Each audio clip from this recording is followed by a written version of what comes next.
Hello guys, ഞങ്ങൾ വീണ്ടും എത്തിയിരിക്കുന്നു. ഋതുമോൾ രാവിലെ എഴുന്നേറ്റ് അയ്യം മുഴുവനും നടന്ന് ഓടുക. പോത്തുമ്മാമയെ തിരക്കി ഇറങ്ങിയതാ ഋതുമോൾ രാവിലെ.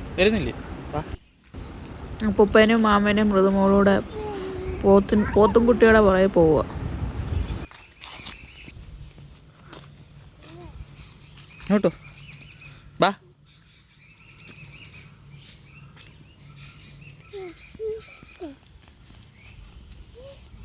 പോയി അപ്പൂപ്പ ബാ പോയി.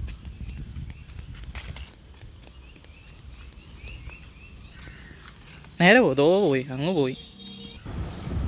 രാവിലെ ഓരോരുത്തരുടെ ജോലികളൊക്കെ നടക്കുന്നു. ഇന്ന് ഞങ്ങളുടെ വീട്ടിൽ സ്പെഷ്യൽ കരിമീനായിരുന്നു. കണ്ടേ, കരിമീൻ വെട്ടുവാണ് സജിനിയമ്മ. കുറേ നാളായി കരിമീനൊക്കെ ഒന്ന് കൂട്ടിയിട്ട്.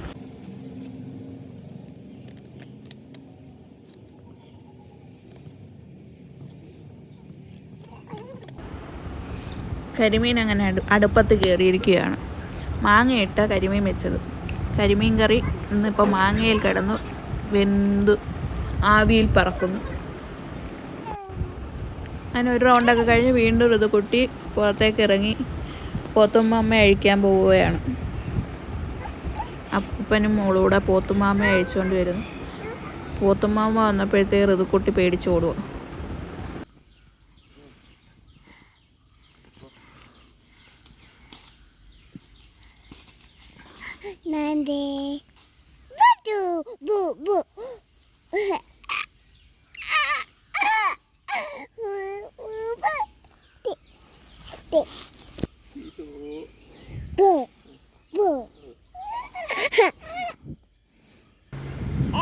പോത്തുക്കുട്ടിയോടൊക്കെ ഭയങ്കര അടുപ്പമാണെന്ന് തോന്നുന്നു. ഉണ്ട്, കോക്കര കുത്തി കാണിക്കുന്നു പോത്തുകുട്ടിയെ. എന്ത് സന്തോഷം. അപ്പൂപ്പൻ എന്താണ്ട് 2 പോത്തും കുട്ടികളെ അയച്ചുകൊണ്ട് വരിക.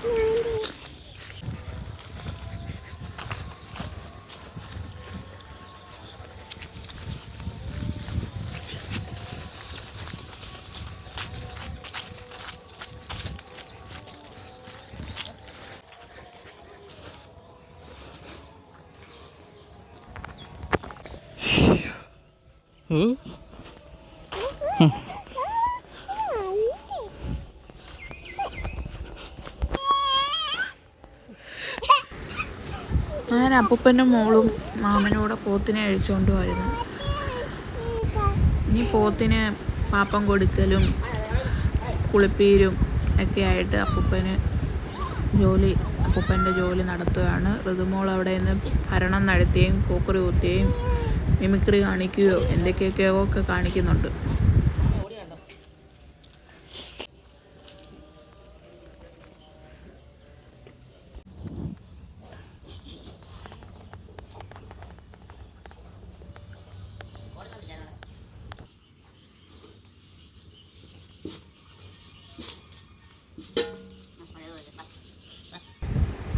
അപ്പൂപ്പൻ താണ്ടി പോത്തിൻ്റെ കാടിയായിട്ട് വന്ന് പോത്തിനെ കാടി പിടിപ്പിക്കാൻ പോകുന്നു.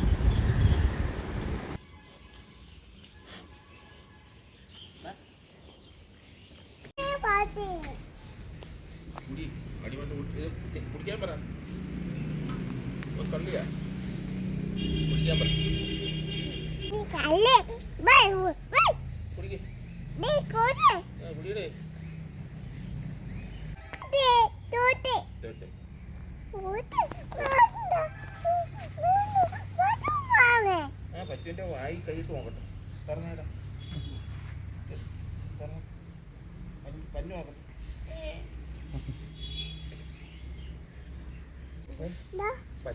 പറ്റുവിൻ്റെ പല്ല് തേക്കാൻ നോക്കുക.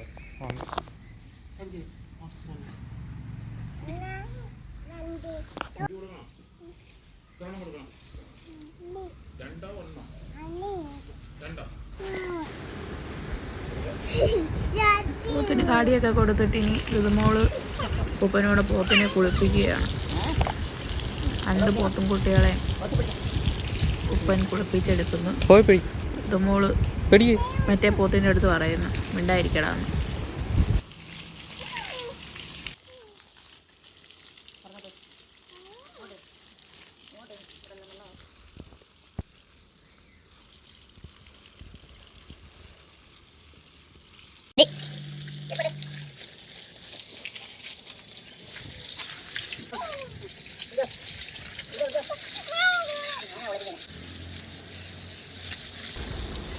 എന്താ ഇതുമോളും പോത്തിനെ കുളിപ്പിക്കുക.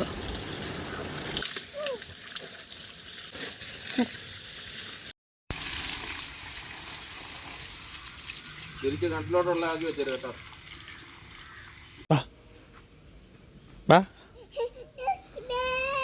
ഇങ്ങോട്ട് വാ, അവിടെ നിൽക്കാതെ. അവിടെ നിന്ന് കൊഞ്ഞാണങ്ങൊത്ത ഇങ്ങോട്ട് ഇങ്ങോട്ട് വാ, ഇങ്ങോട്ട് വാ, അതിൻ്റെ അടുത്ത് പോവാ, അതിൻ്റെ അടുത്ത് പോവാ. ബാ ബാ വാ, നമുക്ക് തൊടാതിനെ വാ. ഇയാൾ അവിടെ ഇരുന്ന് കൊഞ്ഞാണം കുത്തത്തേ ഉള്ളൂ. എന്നാ ബാ, ഇങ്ങോ വാ, ഇങ്ങോ. പോകുന്നില്ല. അങ്ങനെ പോത്തുംകുട്ടിയുടെ പരിപാടികളൊക്കെ കഴിഞ്ഞിരുന്നപ്പോൾ വൈകുന്നേരം ആയപ്പോൾ ഒരു ചെറിയ ട്രിപ്പിന് പോകാമെന്നും പറഞ്ഞ് അപ്പൂപ്പൻ റെഡിയായി. അപ്പോൾ അതുമോക്ക് പിന്നെ ട്രിപ്പിന് പോകാൻ താല്പര്യമാണെന്ന് എല്ലാവർക്കും അറിയാമല്ലോ. അങ്ങനെ അവർ മൈനാഗപ്പള്ളിയിലേക്ക് വെച്ച് പിടിച്ചു.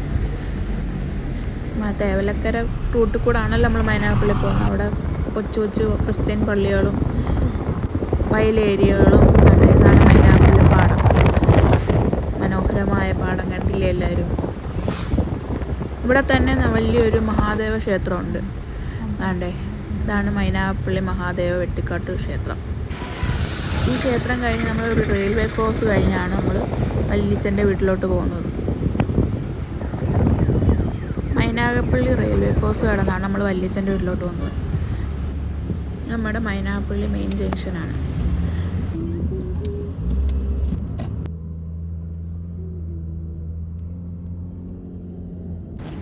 ഇത് മൈനാഗപ്പള്ളി സ്കൂള്, മൈനാഗപ്പള്ളി പള്ളി കഴിഞ്ഞ് നമ്മൾ ലെഫ്റ്റിലോട്ട് കയറുമ്പോഴാണ് നമ്മുടെ വല്യച്ഛൻ്റെ വീട്ടിലോട്ട് പോകുന്ന റോഡ്. അതെ, നമ്മുടെ വല്യച്ഛൻ്റെ വീട് എത്തിയിരിക്കുന്നു.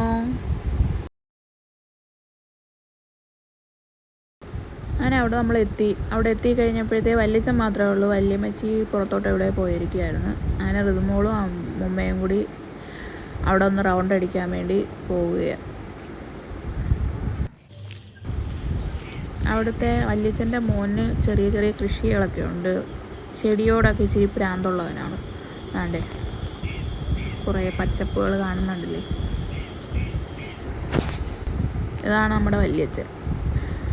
പ്രവി അവിടെ ചെന്ന് പോസ്റ്റാണ്. ആരുമില്ല പ്രവിക്ക് കമ്പനി കൊടുക്കാൻ.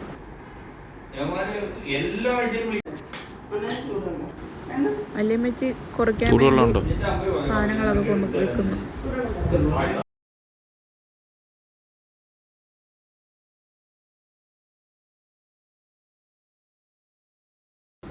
അങ്ങനെ അവിടെ കുറേ നേരമൊക്കെ ഇരുന്ന് പതുക്കെ അവിടെ നിന്ന് 3 പേരും കൂടെ ഇറങ്ങി തിരിച്ച് ഇന്നത്തെ ഒരു ദിവസം ഇങ്ങനെയൊക്കെ അങ്ങ് പോയി. എല്ലാം കുറച്ച് ഭാഗങ്ങളൊക്കെ ഉള്ളൂ. എല്ലാവരും ഞങ്ങൾക്ക് വേണ്ടി സപ്പോർട്ട് ചെയ്യണം. അങ്ങനെ പോകുന്ന വഴിക്ക് ജസ്റ്റ് ഫുഡും അടിച്ച് പതുക്കെ വീട്ടിലേക്ക് പോവുകയാണ്. ബൈ ഗായ്സ്, ഇനി അടുത്തൊരു വീഡിയോയിൽ കാണാം.